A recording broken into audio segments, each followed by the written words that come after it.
October 2024 ते जानेवारी 2025 तूळ संक्रमण कुंडलीनुसार भविष्य भाकीत या घटना घडणार। शेअर मार्केटमध्ये मोठी मंदी येणार। धार्मिक, राजकीय, सामाजिक व्यक्तींना प्रतिकूल काळ। मोठ्या व्यक्तींचा मृत्यू, मोठ्या स्त्री कलाकारांचा मृत्यू। मित्रपक्षाची बंडखोरी डोकेदुखीची ठरेल। या काळात निवडणुका झाल्यास सत्ताधारी पक्षाला पुन्हा सत्ता मिळणार। दिनांक 18 ऑक्टोबर 2024 च्या तूळ संक्रमण कुंडलीमध्ये तूळ लग्न उदित होत असून लग्नात रवी बुध, धनस्थानी शुक्र, चतुर्थात प्लुटो, पंचमात शनी, षष्ठात चंद्र राहू, नेपच्यून, अष्टमात गुरु हर्षल, नवम स्थानी मंगळ व व्ययात केतू अशी ग्रहस्थिती आहे। एकूण ग्रहस्थितीचा विचार करता सप्टेंबर ते डिसेंबर 2024 या काळात होणाऱ्या निवडणुका सत्ताधारी पक्षासाठी प्रतिकूल राहू शकतात। गुरु शत्रू राशीत अष्टमात हर्षल बरोबर आहे व योगामुळे सत्ताधारी पक्षाला विशेष करून भाजपला मोठी तडजोड करावी लागेल। मित्र पक्षांना समाधानी ठेवणे जड जाऊ शकते, मात्र पुन्हा सत्ता मिळवण्यात यश मिळेल। या उलट विरोधी पक्षाच्या आघाडीला मोठा प्रतिसाद मिळू शकतो। विरोधी पक्षाची एकजूट यशस्वी होऊ शकते।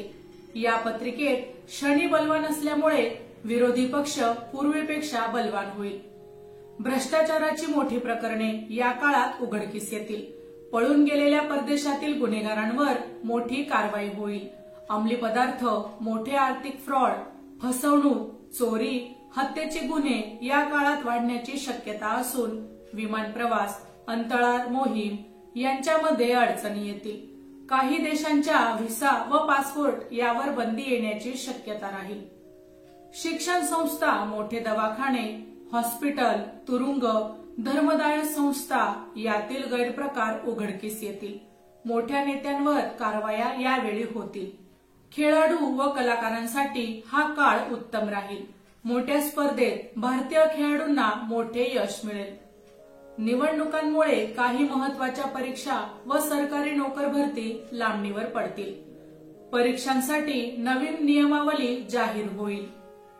या काळात मोठे पाऊस किंवा बर्फवृष्टीमुळे मोठे नुकसान संभवते। संसर्गजन्य किंवा मोठे साथीचे विकार या काळात पसरण्याची शक्यता राहील। अनेक देशांमध्ये या विकारांची साथ पसरण्याची शक्यता वाटते। विमान प्रवासावर यावेळी निर्बंध येतील। जागा वाटपावरून मोठे रुसवे फुगवे होतील। आघाडीतील मित्रपक्ष किंवा नेते बंडखोरी करण्याची शक्यता राहील। सत्ताधारी आघाडीत अविश्वासाचे व संभ्रमाचे वातावरण निर्माण होईल। याचा परिणाम सत्ताधारी गटाचे संख्याबळ कमी होण्यामध्ये देखील होऊ शकतो। या काळात अनपेक्षित व विचित्र घटना घडण्याची शक्यता असून विचित्र अपघात होतील। मोठ्या स्त्री किंवा कलाकाराचा मृत्यू या काळात संभवतो। तसेच राजकीय, सामाजिक व धार्मिक क्षेत्रातील मोठ्या व्यक्तींचा मृत्यू या काळात होण्याची शक्यता राहील। प्रसिद्ध गायक व संगीतकार, अभिनेते यांचा मृत्यू या काळात संभवतो। देशाच्या आर्थिक स्थितीमध्ये घसरण होईल। शेअर मार्केटमध्ये मोठी पडझड या काळात संभवते। तसेच सोन्या चांदीच्या भावात मोठी घसरण होण्याची देखील शक्यता राहील। माहिती आवडली असेल तर अवश्य शेअर करा। अशाच प्रकारची नवनवीन माहिती रोज मिळवण्यासाठी आमच्या लाईव्ह प्रेडिक्टर या YouTube चॅनलला अवश्य सबस्क्राईब करा। धन्यवाद।